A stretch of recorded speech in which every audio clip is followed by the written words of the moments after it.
Day Shift, featuring Jamie Foxx, Snoop Dogg, and Dave Franco. The movie is about Jamie Foxx's character trying to earn enough money to basically save his daughter, because if he doesn't get enough money, his daughter will have to move schools and also move from LA to Florida, so he won't be able to see her as often. Meanwhile, a vampire is hunting him down for killing one of their kins earlier on in the movie. This movie is essentially like Blade, but it's a bit more comedic, but it actually works in its favour because you don't want a straight rip of Blade. You want something a bit fresh, a bit different, and this is exactly what this movie brings to you. Now, there are quite a few things that I liked with regards to this movie. First of all, the cast were absolutely fantastic. Jamie Foxx is a badass vampire hunter. He's always very charismatic in his roles, and this one was, again, a similar kind of portrayal, but something about him, he just has this energy that just pulls me towards him. And throughout the movie, it was just enjoyable just to watch him go from kind of a loner figure to kind of teaming up with other people and actually working with people.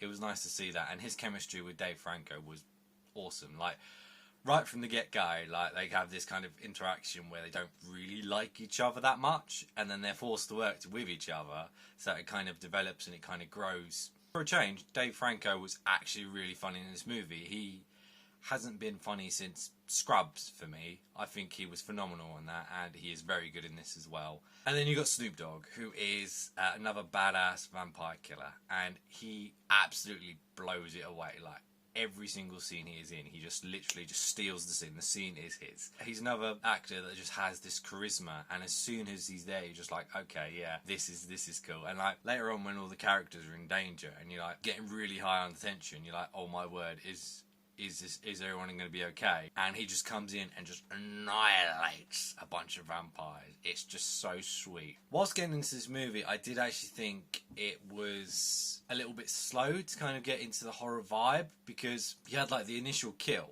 of the vampire hunting, and then it kind of stops, and then you kind of have this setup with Jamie Foxx joining this organisation, him trying to get money through his daughter, introducing all these different themes and all these different plots, and then like middle of the movie all the way to the end, like you get all these vampire attacks and it kind of amps up and up and up and up and up, and it gets more grisly, and it's just really, really good. Like, it's an extremely good and well crafted movie, and it's one of those things you don't have to necessarily, you don't have heavy plot points, you don't have all these things you have to pay attention to. It's on Netflix, so it's easy to watch. You can literally just put it on, watch it, and enjoy it. That's it. I would consider this a feel-good movie. Now, unfortunately, it wasn't a perfect movie. There are a few things that I didn't like in this movie. Firstly, I kind of wish that Jamie Foxx's character, you're introduced with him hunting down two vampires and taking their teeth and selling them to kind of a black market dealer. And I thought it was really cool, and like Jamie Foxx in that initial scene is so badass. And then as soon as he joins the government, he's kind of not the same anymore. He is still a badass, don't get me wrong,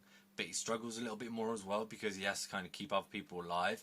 And I would have liked to seen a bit more of the black market dealings and stuff like that prior to him kind of resigning and then moving on to actually being a government. When you get to a bit in the movie where basically he finds his friend and like something has happened, it would add much more weight to the actual movie, as opposed to, oh yeah, you know, this guy, we saw him for like a minute and now, you know, something happened to him. Like, okay. Also, I understand like the government are going to be like paying the big bucks as opposed to the black market for like teeth and vampire hunting as well, because it is like a world problem, but you don't really kind of see that. You only see it in the LA setting, which is fine, and it works for the narrative, but being this is kind of like a Men in Black kind of situation, you know, it could have been a lot more than it was. And if it turns into a franchise, that's absolutely great, that would be cool.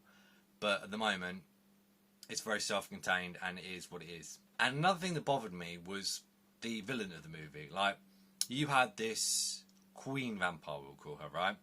And she was set out to be this complete and utter badass, like most people in this movie.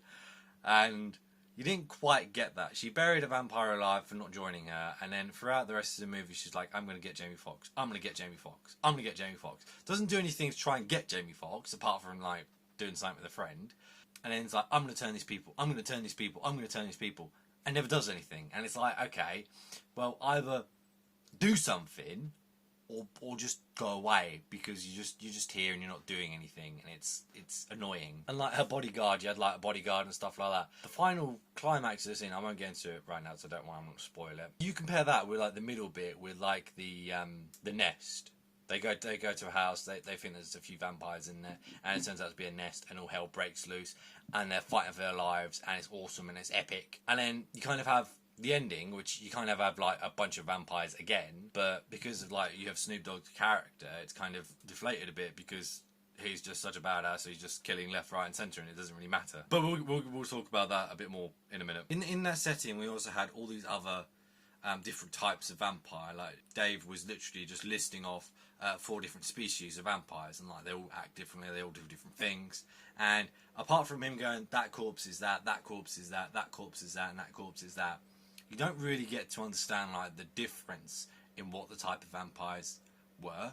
Now, with something like Daybreakers, where you had like the monstrous vampires and normal vampires, you know, there was a bit of difference in that. And again, with stuff like What We Do in the Shadows, with different eras of vampires, you didn't necessarily get that in this movie. All the vampires just looked the same. They were just wearing normal clothes and stuff like that. So I would have really enjoyed kind of diving deep into these kind of different breed vampires to see what they are capable of and what they can do. As for the ending, I think it was really good. As the rest of the movie, I literally, whilst watching this movie, I did not have a dull moment. There's no moment where I went, oh yeah, you know, that's a bit naff. I don't necessarily want to watch that. And I know I have said I don't like some things in this movie, but that's more of a critique. You know, this is definitely the best movie that I've seen throughout my 31 days of horror so far. Even though we're only on day 4, this is still the best movie, and it's been the most fun. And like, I really, really enjoyed like the callback. When you have a callback to like the beginning of the movie to kind of like have that little nod, I do appreciate like that. And with the wiring, it was just so good. And like I was like, yes, this is awesome. This is cool. This is exactly what I want to see. And it was like a big. It was supposed to be like this big climactic battle, but it was done in a way where it wasn't, and it was. And I kind of appreciate it for that, because you don't necessarily need like this big, huge, massive thing in this kind of small, grounded kind of movie.